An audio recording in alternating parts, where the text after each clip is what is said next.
What it do, crew excellence? Happy New Year. I'm ready to roll. How y'all doing today, man? It is your boy Justin Strickland, the host of the Ladder Podcast, and I'm here to drop a banger on you today. It's that time of the year where we want to focus on our goals for the year. Some people do vision boards, some people write and save notes on their phone, but the majority of people do a thing called New Year's resolutions.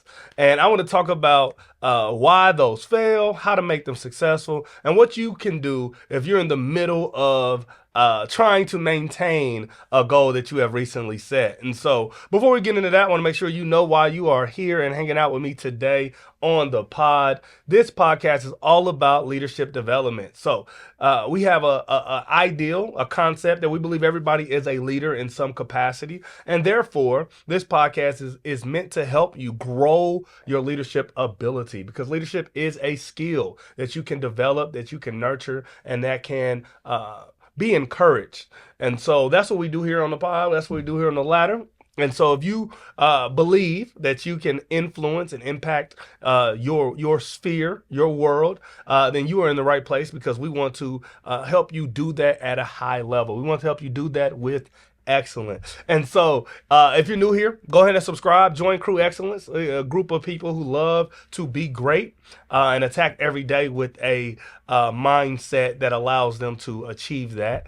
And like the video. And you might not think it's gonna be great yet. So hold up, watch the whole thing, and let me see if I can earn your like. All right, let's jump into it. New Year's resolution.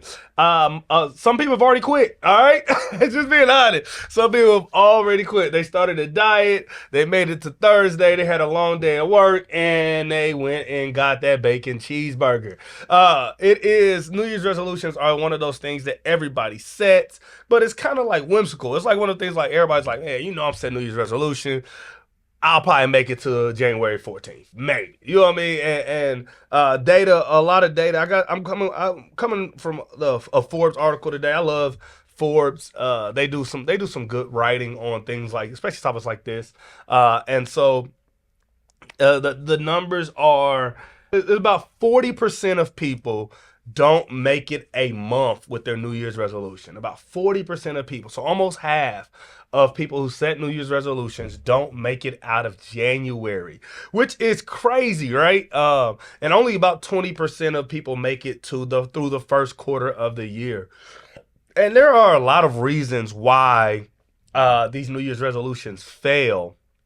One of the reasons why they fail is and I'm gonna give you 3 reasons why they fail right here. So there are 3 reasons why they fail. The first one is that your consciousness, your mindset has to change before your behavior can change. Too often we attempt to make behavioral changes without making a mindset shift. And I liken it to, say, a girl wants to change the type of men that she dates. Right? She's like, man, I keep picking the wrong guys, but she doesn't change what she values in a guy. So, for example, she might say, I keep picking guys who are financially not aligned with myself. Like, we don't have the same financial goal. And one of her goals is she likes to travel, but she keeps picking guys who don't have the financial resources to travel. And so she keeps ending up with this situation. So she says, I want to pick different guys, but she doesn't change how she picks the guys. She doesn't change how she views the guy. There's a reason why you keep ending up with the same guy. It's not just that you're picking them, it's why you're picking them. And so that's a lot of times what happens with a New Year's resolution is we create this goal that's behavior focused without changing our mindset behind the behavior. I talked about the bacon cheeseburger. I think that's probably the most common New Year's goal is I want to lose weight, I want to be more healthy. Well, unless you change your mindset around eating, some people stress eat. And so if every time you have a bad day or a tough conversation, you tend to eat poorly, that's splurging on snacks, dessert, having a bad meal, having some drinks, right? Because those are liquid calories will destroy your health goals. If you don't change that mindset, right, where you're a stress eater or overconsumer when you are going through difficult times, then it doesn't matter that you want to change the behavior. And so the thing is, you have to identify the underlying patterns before you can identify or create a goal that is sustainable. The second reason why people fail at their goals is lack of accountability. And so a lot of times, and this is just human nature in general. This is why relationships can be very difficult. This is why people be mad at work. This is why people quit the military. People holding you accountable doesn't feel good. Even if it's a goal you set and accountability you claim to desire, when they hold you accountable, for a lot of people, it makes you feel worse because you're like, dang, I'm not doing what I said I was going to do. And so a lot of people create goals with very few guardrails. They don't tell anybody about them, or they don't tell anybody about them in a way that they can hold them accountable. They don't say, hey, this is my goal. I need you to hold me accountable. This is where I am trending. This is what I want to achieve. And these are the things I'm doing to achieve it. I need you to call me twice a week to make sure I'm staying on track. A lot of people don't set goals that way. They say they put in their phone and they turn their phone over. They don't want nobody to see it. Or they sit around like, what's your New Year's goal? And they say something and they and that's it. And they talk to a couple people, they share their goals, and then they never revisit them. Often they don't revisit them until it's too late. They see them 6 months later. Hey, what happened to whatchamacallit? Oh man, I fell off, bro. Life be life, and that's people, we love saying that when we ain't doing what we said we was gonna do. Life be life, and man, and I just couldn't maintain. But I'm gonna try again, next year. Like that. That's a lot of times what happens when we don't have accountability. And so, people, when you're setting goals, find people to hold you accountable. And of course, it doesn't feel great, but it is one of the best ways to be successful. I always go back to losing weight. Like I said, that's one of the most common New Year's goals. One of the best ways one of the ways people lose weight when they have a New Year's resolution is they get a personal trainer and they get a nutritionist. Why? Why does that work? Why is that so helpful? Because those people hold you accountable. They're going to ask you, what did you eat today? They're gonna ask you, did you drink your water today? They're gonna ask you, hey, you can't miss that workout because you paid for it. So like those kind of levels of accountability are so helpful in achieving a long-term goal. Think about how you could create that for things outside of your health, for your business goal or your relationship goal. How can you create goals that are healthy and that others can hold you accountable for? Because that'll help you maintain long term. And this is the last thing that kind of causes New Year's resolutions to fail is unrecognized fears. So sometimes we don't know we're afraid of things. We really don't know that we are fearful of success. A lot of times we are afraid that that we are not worthy. We are afraid that we are leaving others behind. We are afraid that more money, more problems. And we are afraid oftentimes of outshining others. And so sometimes we set big goals, but when it starts to make other people uncomfortable or it starts to make ourselves uncomfortable, like we're doing something so new, we will start to shrink and we will start to push it off and be like, maybe this is too fast. Maybe it's too much. I think about this happened with Lizzo, right? And it was such. I think if you haven't like read about this or studied it, this is very interesting for me as someone who is in leadership development. Lizzo had built this huge platform about being body positive, and basically what that meant was I'm big and I'm cute. Like that's basically what the body positive movement was, and Lizzo was kind of the face of that movement. Unbeknownst to a lot of her audience, Lizzo was actively trying to lose weight. She was vegan, she was exercising and working out and doing all these things to actively lose weight. And so Lizzo ends up losing weight. She has a chef and she has a personal trainer, and Lizzo was in good shape. I always say, like, if you study it, she was really kind of like an offensive lineman. And I don't mean this like derogatory, but I mean this like in a like, if you know athletes, like offensive linemen appear out of shape, but they burn 6 to 7 thousand calories a day, and they often have to eat 8, 9, 10,000 calories sometimes a day to maintain that weight because of how much they're working out, and they're usually super flexible, and they're actually in shape. And so if you study offensive linemen, you'll notice when they retire, they almost always lose like 60, 70 pounds in a year. Like, if you don't believe me, look at Jason Kelsey.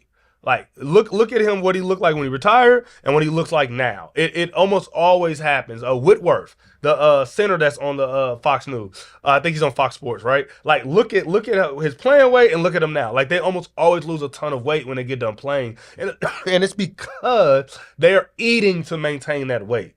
Lizzo was kind of in that same kind of category where she was in good shape. She was just carried a lot of weight, and so she lost her weight. And when she lost her weight, a lot of people that followed her felt abandoned. They felt like she had sold them snake oil, right? They felt like she was not who she said she was, and she didn't support what she said she supported. And that's a huge scale. Most of us don't have as many followers as Lizzo, but we do have family members and friends that a lot of times we've built bad habits with.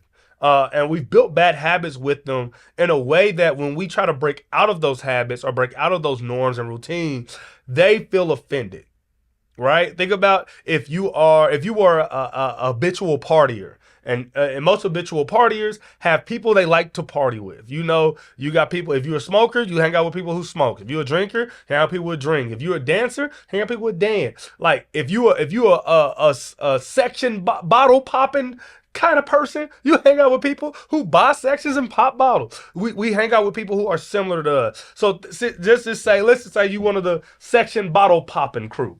I don't understand you all, but hey, if that's who you are, that's who you are.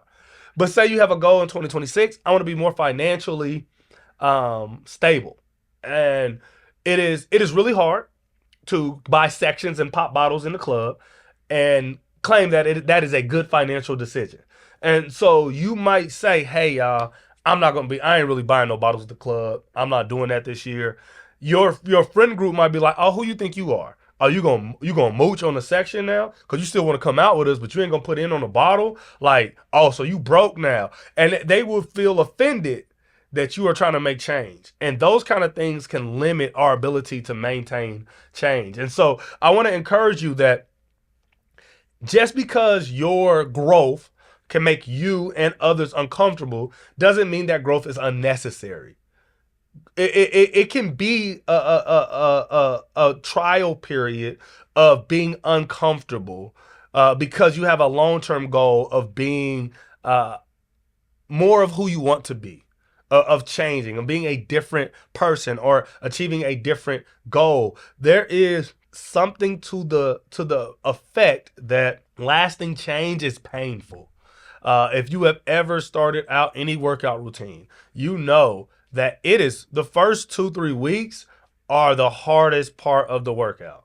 That's when you're sore. That's when you're like, hey, my life was okay before I started doing this. No one's making me do this thing. I'm not gonna play. If you like me, you could be like, I tell myself all the time, I'm not playing in the NBA. I don't have to. I don't have to get up and run every. That would be nice, but I don't have to. Like, when you get to those first few moments of change are very uncomfortable, and a lot of times we allow fear from internally and fear externally to keep us from changing. All right, now we tackled kind of those three things. I'm gonna go back over them real quick. Three things that keep us from having lasting change in the new year. The first one is we attempt to shift behavior, not consciousness. Okay. The second one is we don't have accountability. And the third one is we are afraid of change. Okay, now, some of you are in the midst of a New Year's resolution and you're going strong, and I'm proud of you, okay? I'm proud of you. This episode is to keep you going. All right, so there are 4 things you can do to keep your goals going for the year. 1, understand your why. Why do you want to lose weight?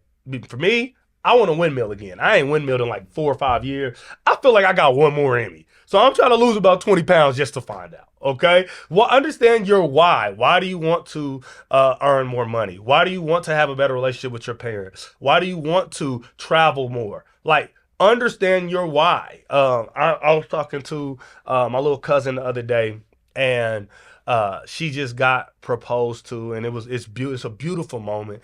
But she was focused on the wrong things, and so we had a conversation about it, and I realized, like, what you're worried about is not what actually matters.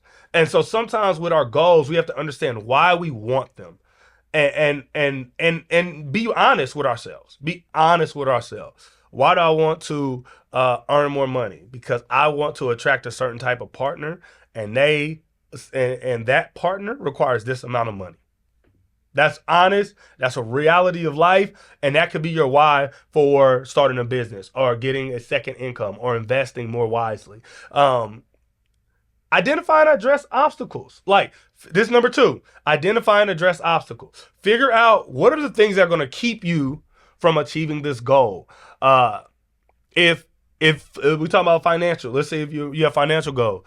An obstacle to my financial goals is I like to flex on niggas. That's an obstacle. Sometimes I like to show up with an outfit that costs $4,000 that ain't nobody ever seen before. And that's an obstacle to me being financially secure and reaching my financial goal. Identify that, okay? And be honest with yourself. And that allows you to say, when this feeling or this emotion rises up in me, I push it down because I have long-term financial goals. Number 3, build empowering support structures. We talked about this earlier. Find some accountability. Find some like-minded people who don't care that they will offend you, who don't care if you like them, who don't care if you get mad at them. They are willing to say, hey, you can't do that because you said you were going to do this. Find some people who love you, who you trust, who are willing to do that for you. Because that you can't put a price on that value. That's priceless. It's priceless support as you're trying to achieve goals. All right. Number 3 is build empowering support structures. And the last one is plan concrete steps. Too often we create these big goals without any concrete steps. Make a plan and stick to it. Find something that you want to do and work backwards. What does each day look like as you're moving towards this goal? And because if you're able to do that, then you will be able to achieve the big goal. You gotta, everybody knows the saying. How do you eat an elephant? One bite at a time. Your goal is the elephant. Your plan is each bite at a time. And so come up with a concrete plan to achieve your goal. Now, I want to tell you, it is possible.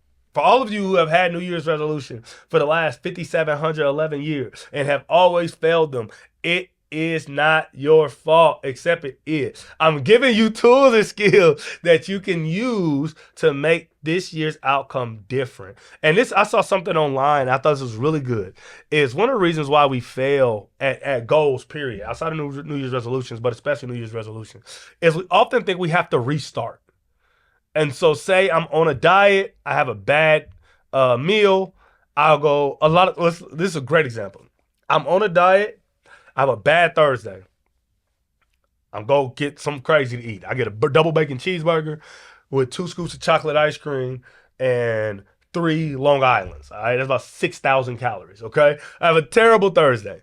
What a lot of people go do is, man, I'll try again next week, or I'll start again next month because this month is over. Don't restart. Just keep going. So the way that you maintain that goal is on Friday, you just do well. Like, you don't compound bad days. You don't reset or restart. You just continue going, because the goal is not perfection. The goal is progress. And so the more and more those days space out, the better your results will be long term. And so you limit your progress if every time you have a bad day you have to reset or restart. Just keep going, and then you will get to the place you want to get. If you have more bad days, it might take longer, but you're still going to get there. If you keep resetting, you'll never get there, because you just be at the beginning and you'll never be in the middle or towards the end, right? All right. So I love y'all. Drop a New Year's resolution you got in the comments. I want to see what y'all talking about today, because I'm interested. I didn't really set no New Year's resolutions this year. If I'm being honest, I got some stuff that I'm still working on from last year. So we gonna still keep plowing away, plugging away.